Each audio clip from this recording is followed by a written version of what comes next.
എല്ലാവർക്കും നമസ്കാരം. ഞാൻ ഡോക്ടർ മിഥുൻ. ഞാൻ ക്രിട്ടിക്കൽ കെയർ വിഭാഗം ഡോക്ടറാണ്. ഇന്ന് നമ്മൾ പറയുന്നത് കേരളത്തിലെ തന്നെ, കൊച്ചിയിലെ തന്നെ ഏറ്റവും ഫേമസ് ആയിട്ടുള്ള ഒരു ഹെപ്പറ്റോളജിസ്റ്റായ ഡോക്ടർ സിറിയാക് എബി ഫിലിപ്സിൻ്റെ ഒരു റീസെൻ്റ് ആയിട്ടുള്ള പ്രോജക്റ്റ് ഉണ്ടായി, പ്രോട്ടീൻ പൗഡേഴ്സിനെ കുറിച്ച്.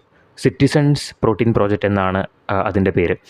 അത് 2024 ഒരു മെഡിസിൻ ജേണലിൽ പബ്ലിഷ് ചെയ്യപ്പെടുകയും ഉണ്ടായി. ഇതൊരു സെൽഫ് ഫണ്ടഡ് ആയിട്ടുള്ള ഒരു ഇൻഡിപെൻഡൻറ്റ് റിസർച്ച് ഇനിഷ്യേറ്റീവ് ആയിരുന്നു അദ്ദേഹത്തിൻ്റെ. സോ ഈ പ്രോജക്റ്റിൻ്റെ ഒരു ചുരുക്ക രൂപമാണ് നിങ്ങളുടെ മുമ്പിൽ ഞാനിന്ന് അവതരിപ്പിക്കുന്നത്.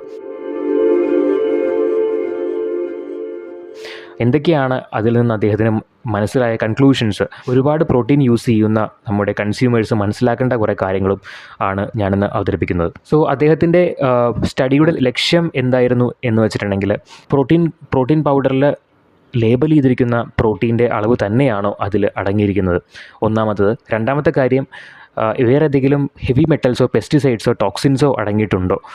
മൂന്നാമത്തെ, പ്രോട്ടീൻ പൗഡേഴ്സിലെ എന്തെങ്കിലും കണ്ടൻസ് ലിവർ ഹെൽത്തിനെ മാരകമായി അഫക്റ്റ് ചെയ്യുന്നുണ്ടോ.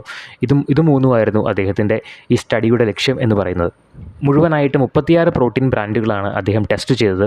അതിൽ നിന്ന് മനസ്സിലാക്കാൻ കഴിഞ്ഞത് 70% പ്രോഡക്ട്സിൽ അവർ ലേബൽ ചെയ്ത പ്രോട്ടീനും ശരിക്കും അതിൽ അടങ്ങിയിരിക്കുന്ന പ്രോട്ടീനും തമ്മിൽ ഒരുപാട് ഡിസ്ക്രിപ്പൻസി ഉണ്ട് എന്നാണ് പറയുകയുണ്ടായത്. അഡ്വർടൈസ് ചെയ്തതിനേക്കാളും വളരെ കുറച്ച് പ്രോട്ടീൻ മാത്രമാണ് ഏകദേശം 50% പ്രോട്ടീൻ ബ്രാൻഡ്സിൽ അടങ്ങിയിട്ടുണ്ടായിരുന്നത്. ബാക്കിയുള്ളതിൽ അമിനോ സ്പൈക്കിംഗ് എന്ന ഒരു അവസ്ഥയും നമുക്ക് കാണാൻ സാധിച്ചിട്ടുണ്ട്. അതായത് ലെസ് ക്വാളിറ്റി ഉള്ള, അതുപോലെ തന്നെ ചീപ്പറായിട്ടുള്ള നൈട്രജൻ കണ്ടെയ്നിങ് കോമ്പൗണ്ട്സിനെ ആഡ് ചെയ്തുകൊണ്ട് പ്രോട്ടീൻ്റെ ലേബൽ ചെയ്ത് തന്നെ പ്രോട്ടീൻ്റെ ലെവൽ മീറ്റ് ചെയ്യാനായിട്ട് പല കമ്പനീസും ശ്രമിച്ചിട്ടുണ്ട് എന്നാണ് അദ്ദേഹം മനസ്സിലാക്കിയത്. അതുപോലെ തന്നെ പുവർ ക്വാളിറ്റി കൺട്രോളും മിസ് ലേബലിങ്ങും ഏറ്റവും കൂടുതൽ കണ്ടിട്ടുള്ളത് ഇന്ത്യൻ ബ്രാൻഡ്സിലാണ്, ഇൻ്റർനാഷണൽ ബ്രാൻഡ്സിനെ കമ്പയർ ചെയ്യുമ്പോൾ.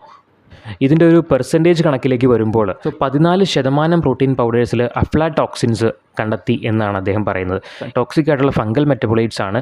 ഇത് ലിവറിനെ ഡാമേജ് ചെയ്യാനും അതുപോലെ തന്നെ കാർസിനോജനിക്കുമായിട്ടുള്ള കുറച്ച് സബ്സ്റ്റൻസസ് ആണ് ഇത്. 8% ബ്രാൻഡ്സിൽ നമ്മൾ പെസ്റ്റിസൈഡിൻ്റെ അംശവും കണ്ടെത്തിയിട്ടുണ്ട്. അത് ഒരു ടോക്സിസിറ്റി ഉണ്ടാക്കാൻ കാരണമായിട്ടുള്ള ഒന്നാണ്.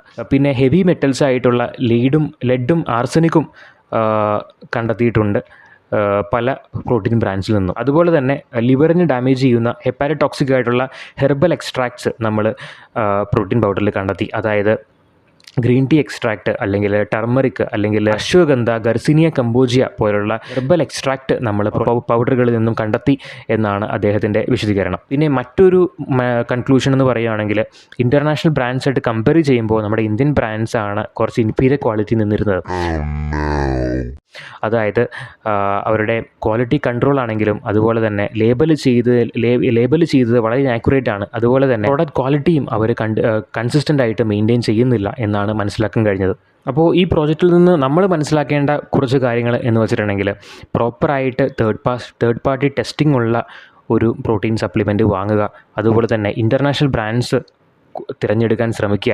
ഇപ്പോൾ ഇന്ത്യൻ ബ്രാൻഡ്സ് ആണെങ്കിൽ തന്നെ പ്രോപ്പറായിട്ട് തേർഡ് പാർട്ടി ടെസ്റ്റിംഗ് ഉള്ള, പ്രോപ്പറായിട്ട് വെരിഫൈ ചെയ്ത ഒരു പ്രോട്ടീൻ സപ്ലിമെൻറ്റ് തന്നെ വാങ്ങുക. ചീപ്പറായിട്ടുള്ള, അല്ലെങ്കിൽ ക്വാളിറ്റി കുറഞ്ഞ, അല്ലെങ്കിൽ സസ്പീഷ്യസ് ആയിട്ടുള്ള, അതുപോലെ തന്നെ എന്തെങ്കിലും ഹെൽത്ത് കണ്ടീഷൻസ് ഉള്ള ആളുകളാണെങ്കിൽ പ്രോട്ടീൻ പൗഡേഴ്സ് ഉപയോഗിക്കുന്നതിന് മുമ്പ് ഒരു ബേസിക് ആയിട്ടുള്ള ഹെൽത്ത് ചെക്കപ്പ് നടത്തി നോക്കുക. ലിവർ ഫംഗ്ഷൻ ടെസ്റ്റും കിഡ്നി ഫംഗ്ഷൻ ടെസ്റ്റും ബേസിക് ആയിട്ടുള്ള റുട്ടീൻ ടെസ്റ്റുകളെല്ലാം നടത്തിയതിന് ശേഷം മാത്രം പ്രോട്ടീൻ ഉപയോഗിക്കാൻ തുടങ്ങുക. സോ ഇത്രയും മാത്രമാണ് എനിക്ക് നിങ്ങളോട് പറയാനുള്ളത്.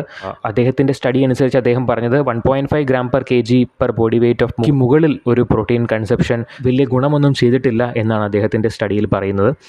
So 1.2 to 2 gram per kg of body weight per day of protein ഒരു ഹൈ ആക്ടിവിറ്റി മസിൽ ബിൽഡിംഗ് ചെയ്യുന്ന ഒരു ഇൻഡിവിജ്വലിന് കഴിക്കാവുന്നതാണ്. ഹെൽത്തി കിഡ്നീസ് ആണെങ്കിൽ സുഗമമായിട്ട് വേസ്റ്റ് പ്രോഡക്ട്സൊക്കെ കിഡ്നി എക്സ്ക്രീറ്റ് ഔട്ട് ചെയ്യും.